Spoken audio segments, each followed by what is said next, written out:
realize that you are a good person and not deserving of being punished or hurt. Let go of pain. If you still hold on to pain and resentment, it will be harder to give and receive forgiveness. You have to let go of that. And I realize that some people carry pain as sort of like a security blanket. Like, that's going to be your reason for doing everything. Come on, peeps.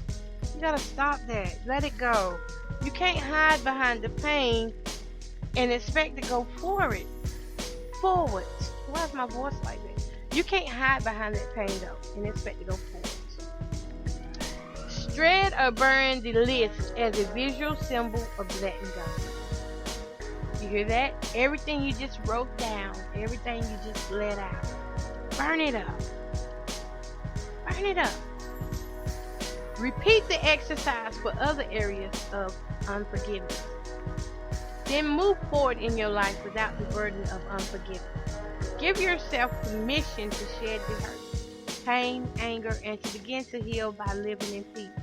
When the event or pain from the event resurfaces, remind yourself that you have forgiven yourself and that you chose to move on with your life without the pain.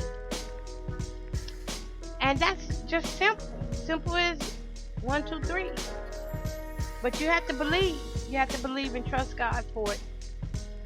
And basically what it's saying, write it down, examine it, decide and make up in your mind and your heart that you're going to let it go, then burn it up. God is not holding you responsible for all that anymore. When He forgave you, He forgave you. You became the new creature. Again, you can go to thepowerofforgiveness.com and download this. You can read over it. And, just take your time. Just take your time. Anyway, that's all I got for y'all tonight. And I hope y'all got something out of it. As I said, forgive yourself. Because God can still use you in areas you never thought. Don't let the fear of unforgiving yourself hold you down. Don't let fear stop you from going forward. God has given you the permission to go forward. The moment He forgave you, He said you are a new creature. And behold, the new things are coming. The new things. God wants to do so many things in your life, but He cannot do it if you're going to hold on to the past and stay in the past. If you're going to use anger to hide everything that has happened to you. Now, will you get through this in 1 day or 2 days? Maybe not.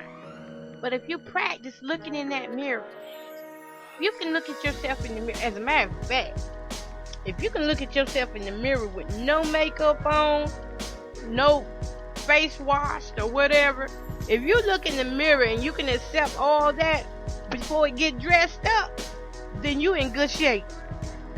And that's what you gotta learn how to do, is look in the mirror, accept all that before you dress it up. Before you dress it up. That's how I'm looking in the mirror, y'all. Accept all that. I don't care. You got big arms, accept them bat wings. Accept them bat wings. You got teeth missing, accept. You can get you some false ones. Don't even worry about it. Even if it take you a little time to get them, don't worry about it. You got ugly toes. Soak them and paint them anyway. Them your toes. Appreciate what God has given you. Got short little fat fingers or long skinny fingers. Love those fingers anyway. Your hair nappy, comb it. Then love yourself. I'm crazy, ain't it? But y'all, I want to thank y'all for listening to the Simple Life Blog. And you can always find me on Facebook on the UGA Indie Internet Radio Station with Miss Coco Bowden.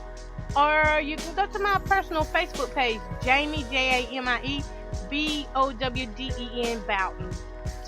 And that's pretty much it, y'all. So I want to say good night.